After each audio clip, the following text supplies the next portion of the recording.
आपको story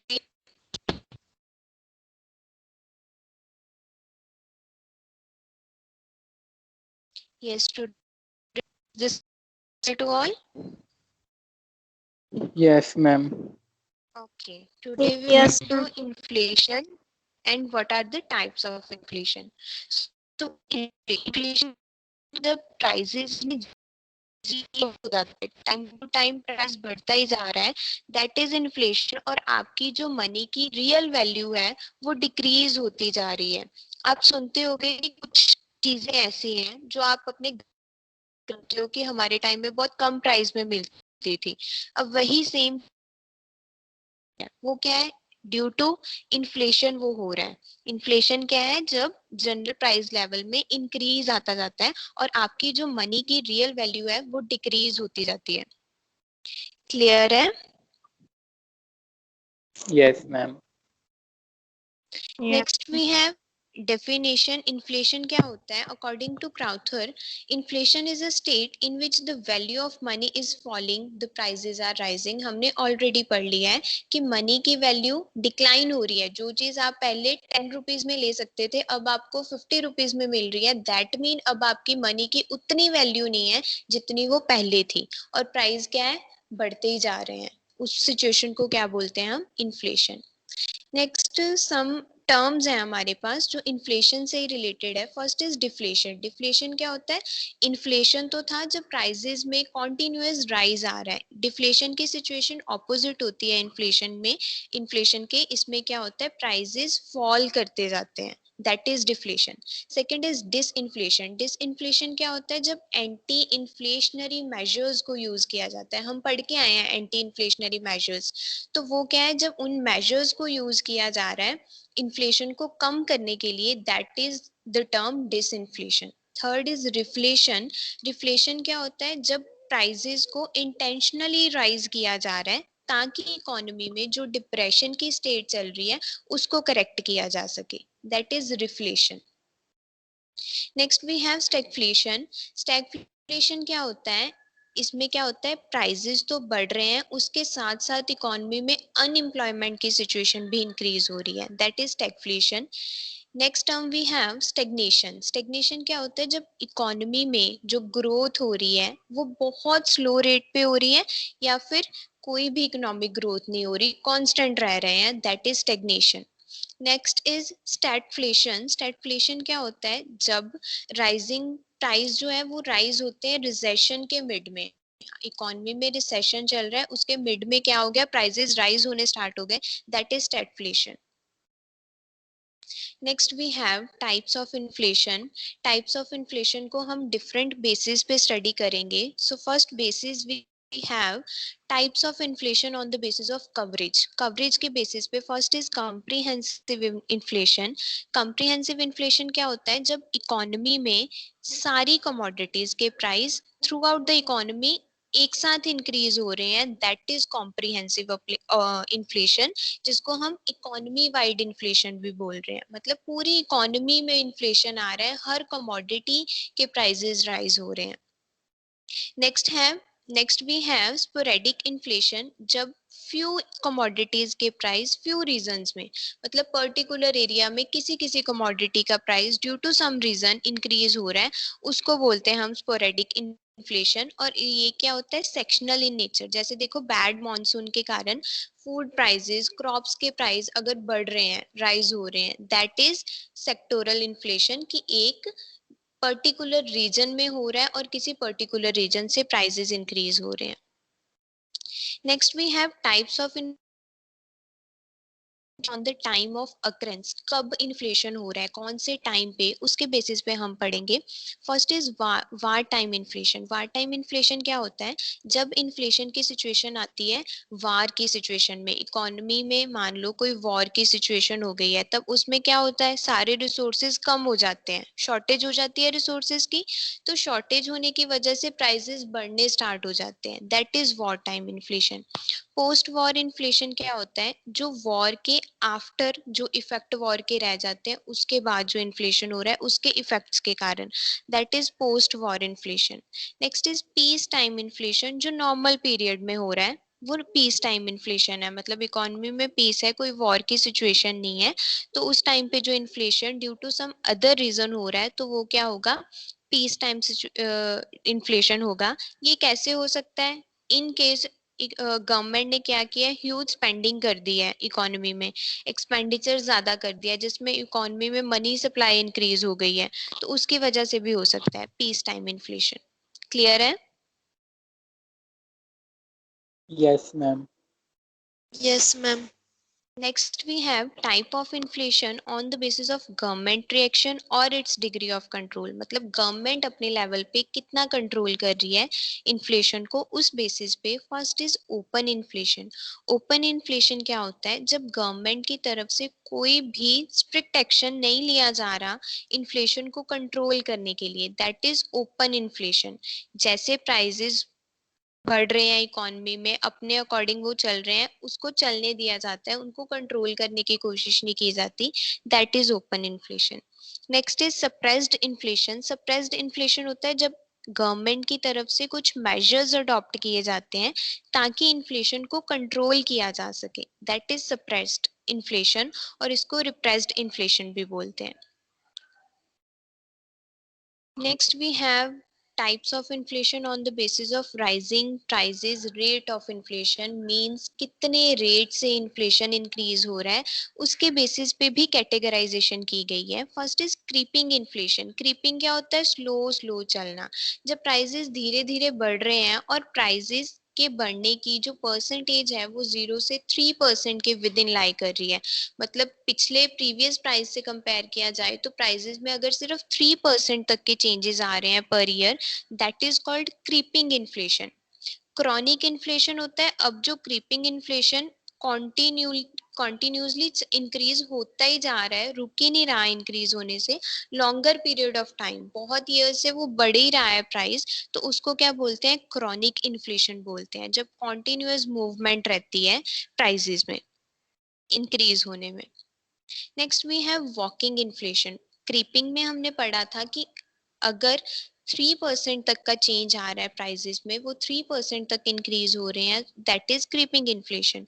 walking inflation क्या है? जब प्राइस आपके इंक्रीज हो रहे हैं विद इन 3 to 10%। 0 से 3 हमने पढ़ा क्रीपिंग, अगर 3 से 10% की रेंज के विद इन प्राइसेस इंक्रीज होंगे, that is walking inflation. Next we have moderate inflation. Moderate inflation क्या होता है? कोई भी सिंगल डिजिट से अगर इन्फ्लेशन रेट प्राइसेस बढ़ रहे हैं तो वो क्या होगा? Moderate inflation. इसमें कंबाइन कर दिया गया है क्रीपिंग इन्फ्लेशन को और वॉकिंग इन्फ्लेशन को। क्रीपिंग में 0 to 3, वॉकिंग में 3 to 10। अगर सिंगल डिजिट में, मतलब इनमें से इस रेंज में कोई भी परसेंटेज इंक्रीज आता है, that is moderate inflation. That is the combination of creeping and walking inflation. Next we have running inflation. Running inflation, running नाम से ही क्लियर हो रहा है, जो बहुत फास्ट मूव कर रहा है। तो अगर डबल डिजिट चेंज आ रहा है कोई भी इन्फ्लेशन में, that is running inflation. 10 to 20% per annum हम लेके चलते हैं कि अगर इतना इंक्रीज आ रहा है, प्राइजेस बढ़ रहे हैं इतने परसेंटेज से, that is running inflation.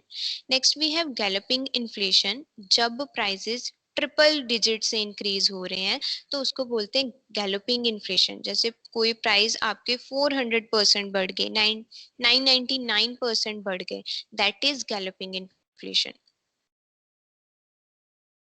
Next we have hyper inflation. Hyper inflation क्या सिचुएशन होती है? That is a alarming situation, जब प्राइजेस क्या है 4 डिजिट से इंक्रीज हो रहे हैं।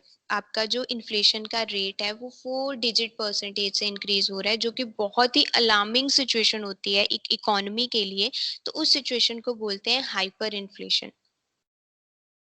Next we have types of inflation on the basis of causes. किस रीजन की वजह से इन्फ्लेशन हो रहा है, जब उस बेसिस पे आप स्टडी करोगे तो we have deficit inflation. Deficit inflation क्या होता है? जब इकोनॉमी में डेफिसिट फाइनेंसिंग की जाती है, मींस या तो न्यू करेंसी को इशू किया जा रहा है या डेफिसिट को कवर करने के लिए बोरोइंग की जा रही है, तो उस वजह से अगर क्या होता है, इन्फ्लेशन होता है, तो उसको बोलते हैं deficit inflation. Next we have credit inflation.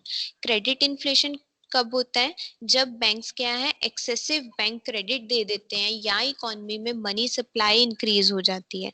उस वजह से जब बैंक ज्यादा क्रेडिट देंगे तो इकोनॉमी में मनी सप्लाई इंक्रीज हो जाएगी। हमने पढ़ा है कि मनी सप्लाई इंक्रीज होने से एग्रीगेट डिमांड इंक्रीज हो जाती है, क्योंकि लोगों की परचेजिंग पावर इंक्रीज हो जाती है। That ultimately leads to the situation of inflation in the economy. Next we have scarcity inflation. Scarcity inflation क्या होता है? जब होर्डिंग्स कर ली जाती हैं। होर्डिंग्स क्या होता है? किसी को पता है होर्डिंग्स क्या होता है? No ma'am. होर्डिंग्स होता है जब सामान को ना इकट्ठा करके रख लिया जाता है, उसको मार्केट में सेल नहीं किया जा रहा, डीलर की तरफ से क्या किया, उसको इकट्ठा करके रख लिया गया कि अगर इकोनॉमी में क्या हो जाएगी, शॉर्टेज हो जाएगी, तब मैं इस सामान को सेल करूंगा और प्रॉफिट अर्न करूंगा। क्योंकि जब शॉर्टेज हो जाती है तो गुड्स के प्राइस इंक्रीज होने स्टार्ट हो जाते हैं। तो उस सिचुएशन को बोलते हैं होर्डिंग्स। तो होर्डिंग जब स्कैरसिटी इन्फ्लेशन कब होता है? जब होर्डिंग्स कर ली जाती है डीलर्स के द्वारा, तो इकोनॉमी में स्कार्सिटी हो जाती है, गुड्स की कमी हो जाती है, तब गुड्स के प्राइसेस बढ़ने स्टार्ट हो जाते हैं। तो उस टाइम पे जो इन्फ्लेशन आता है उसको बोलते हैं scarcity inflation. Next we have profit inflation. Profit inflation क्या होता है? जब एंटरप्रेन्योर क्या सोच रहा है कि मुझे अपना प्रॉफिट मार्जिन इंक्रीज करना है। आपको पता है एक गुड का प्राइस कैसे बनता है? Cost of production plus profit margin of the entrepreneur is equal to cost of the product. तो अगर वो cost price of the product, अगर कॉस्ट में प्रॉफिट मार्जिन बहुत ज्यादा ऐड कर लिया जाएगा तो प्रोडक्ट की प्राइस इंक्रीज हो जाएगा। तो प्रॉफिट इन्फ्लेशन क्या होगा? जब डीलर के द्वारा या एंटरप्रेन्योर मैन्युफैक्चरर के द्वारा बहुत ज्यादा मार्जिन ऐड कर लिया जाता है प्रोडक्ट में, तो गुड्स के प्राइस इंक्रीज हो जाते हैं। That is profit inflation. Next we have pricing power inflation. Pricing power inflation जिसके हैंड्स में पावर है प्राइस को इंक्रीज करने की, अगर उसके द्वारा गुड्स के प्राइसेस को इंक्रीज कर दिया जाता है। जैसे आप ओलिगोपॉली में पढ़ के आए हो कि ओलिगोपॉलिस्ट के पास राइट्स होते हैं प्राइस को अपने अकॉर्डिंग चेंज करने के। तो उस सिचुएशन में अगर वो प्राइसेस को इंक्रीज कर देता है तो उस सिचुएशन को हम बोलेंगे pricing power inflation. Next we have tax inflation. Tax inflation क्या होता है? जब इनडायरेक्ट टैक्सेस बढ़ चुके हैं और सेलर्स हाई प्राइसेस चार्ज कर रहे हैं, मतलब अगर टैक्स बढ़ जाएगा अल्टीमेटली प्रोडक्ट का प्राइस भी इंक्रीज हो जाएगा। तो उस टाइम पे जो टैक्स बढ़ने के कारण प्रोडक्ट का प्राइस इंक्रीज हुआ है, that leads to tax inflation in the economy. Next we have wage inflation. Wage inflation क्या होता है? जब इकोनॉमी में वेजेस तो बढ़ रहे हैं लेकिन उसके साथ साथ आउटपुट नहीं इंक्रीज हो रही, प्रोडक्शन नहीं इंक्रीज हो रही, सिर्फ वेजेस इंक्रीज हो रहे हैं, तो इकोनॉमी में प्राइसेस इंक्रीज होने स्टार्ट हो जाते हैं और हम उसको बोलते हैं wages inflation. Next we have build in inflation. Build in inflation क्या होता है? ये पूरा एक विशियस साइकिल होता है। जब क्या होता है, वर्कर्स की वेजेस इंक्रीज होनी स्टार्ट हो जाती हैं, तो वो क्या करते हैं, ज्यादा वेजेस होने के कारण डिमांड इंक्रीज करनी स्टार्ट कर देते हैं इकोनॉमी में। जब उनकी डिमांड इंक्रीज होती है तो जनरल प्राइस कमोडिटीज का इंक्रीज होना स्टार्ट हो जाता है। जैसे जैसे ये विशियस साइकिल चलता रहता है वैसे वैसे क्या है, प्रोडक्ट के प्राइस बढ़ते ही जाते हैं, उसको बोलते हैं हम build in inflation.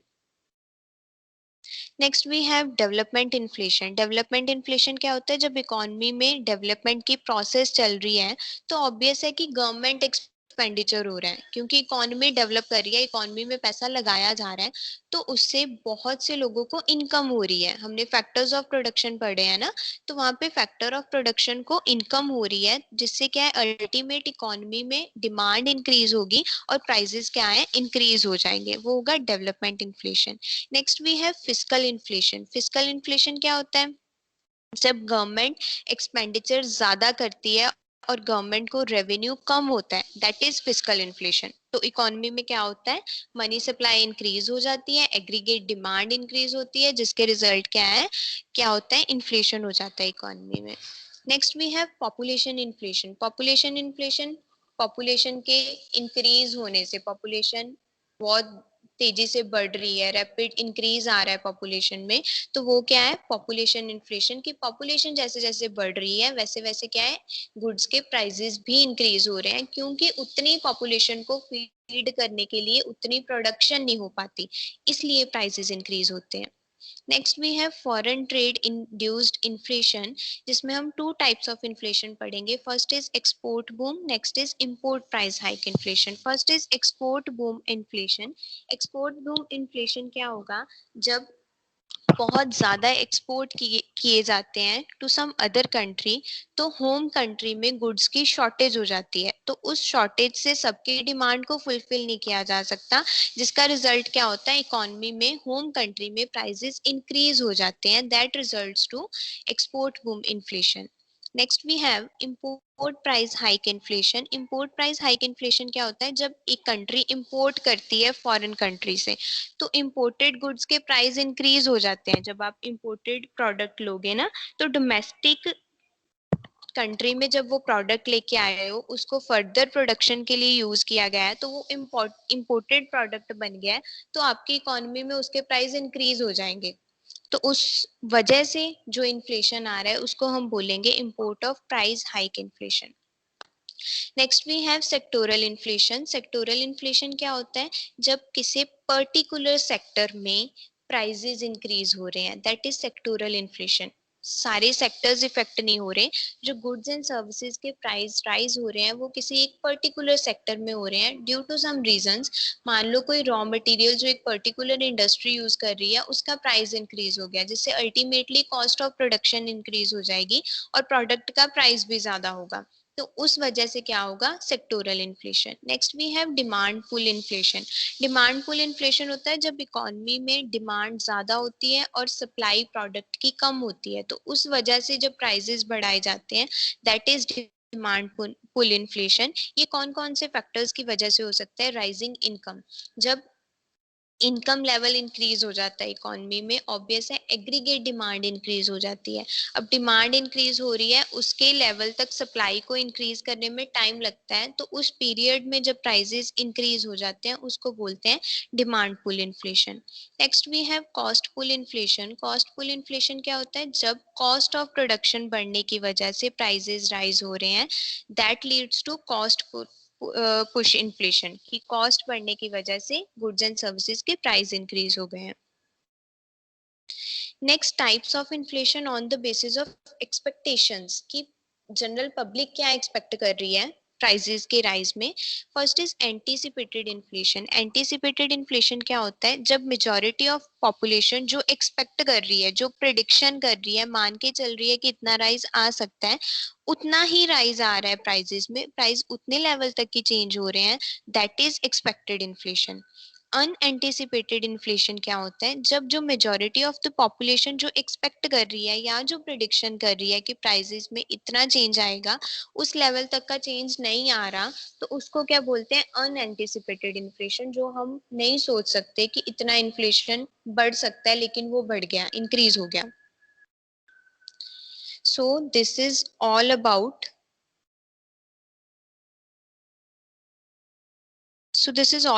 the types of inflation. I hope this is clear to you all.